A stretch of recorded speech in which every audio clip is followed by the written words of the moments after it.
ফোনের ওপারে খুনি যখন আমি নিজেই।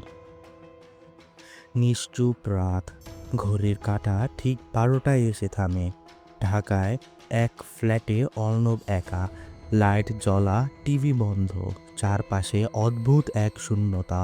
হঠাৎ ফোনটা কেঁপে ওঠে। Unknown number, video call. 1 সেকেন্ডের দ্বিধা, তারপর রিসিভ।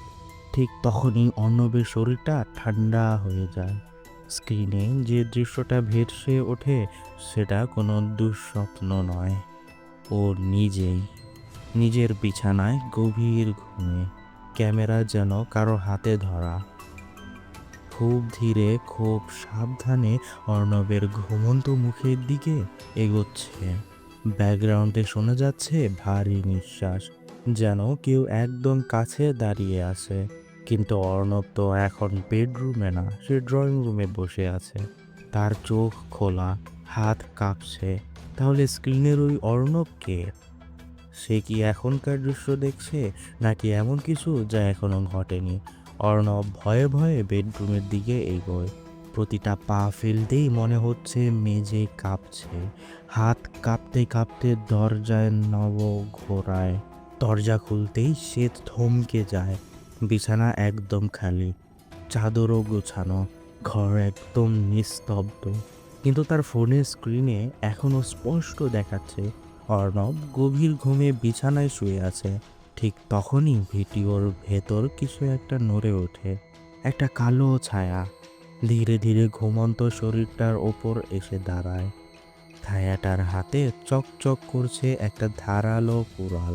অর্ণবের শ্বাস বন্ধ হয়ে আসছে। হঠাৎ ফোনে একটা টেক্সট ভেসে ওঠে। পিছনে তাকিও না অর্ণব, আমি তোমার খুব কাছে।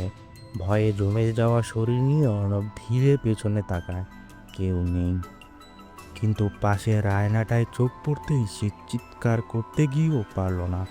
আয়নাতে তার নিজেরই প্রতিবিম্ব, কিন্তু চোখ দুটো অচেনা।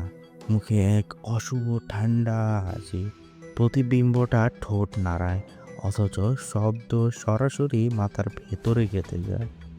তোর সময় শেষ অর্ণব। অর্ণব ছুটে বেরিয়ে আসে ফ্ল্যাট থেকে। লিফট অচল, সিঁড়ি দিয়ে নামতে শুরু করে সে। প্রথম তলায় দেয়ালে একটা রক্ত মাখা ছবি, দ্বিতীয় তলায় আরেকটা। প্রতিটা ছবিতে সে নিজেই, চোখে ভয়, হাতে রক্ত। হঠাৎ একটা আধখোলা ঘরে ঢুকে পড়ল অর্ণব। ভেতরে ঢুকেই থমকে যায়।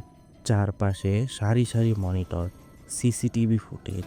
স্ক্রিনগুলোতে দেখা যাচ্ছে গত কয়েকদিন ধরে অর্ণব বিভিন্ন জায়গায় ঘুরছে, অদ্ভুত আচরণ করছে, মানুষকে আঘাত করছে। তার চোখ শূন্য, মুখে কোনো অনুভূতি নেই। তখনই তার মাথার ভেতর সব জোড়া লাগে। অর্ণব কোনো সাধারণ মানুষ নয়। সে ছিল অর্ণব কোনো সাধারণ মানুষ নয়। সে ভুগছে ডিসোশনাল প্যারানাতে। যে যা দেখছে সবই তার ভাঙা মানসিকতার তৈরি বিভ্রম। কিন্তু সে যা করছে সবই বাস্তব। ওই ভিডিও কলটা সে নিজেই কয়েক ঘন্টা আগে রেকর্ড করে রেখেছিল। আর তার অবচেতন মন তাকে সতর্ক করার চেষ্টা করছিল, কিন্তু খুব দেরিতে। হঠাৎ বাইরে সাইরেনের শব্দ, পুরো বিল্ডিং ঘিরে ফেলে পুলিশ। অর্ণব বুঝে যায় পালানোর আর কোনো পথ নেই। সে ধীরে ড্রয়ার খুলে একটা পুরনো ছবি বের করে। ছবিতে সে, তার ছোট বোন, বাবা মা সবাই হাসছে। ছবির পিছনে লেখা, আমরা সবাই তোমার জন্য অপেক্ষা করছি। চোখ ভিজে আসে অর্ণবের। কিছুক্ষণ পর পুলিশ দরজা ভেঙে ফেলে। ঘরটা ফাঁকা, ব্যালকনির দরজাটা খোলা, কিন্তু কোথাও অর্ণব নেই। মেঝেতে পড়ে আছে শুধু তার ফোন। ফোনের স্ক্রিনে একটা ভিডিও চলছে। অর্ণব ক্যামেরার দিকে তাকিয়ে শান্ত গলায় বলছে, আমি হারবো না, আমি আবার আসবো, অন্য কোনো নামে, অন্য কোনো শহরে। ভিডিওটা এখানেই থেমে যায়।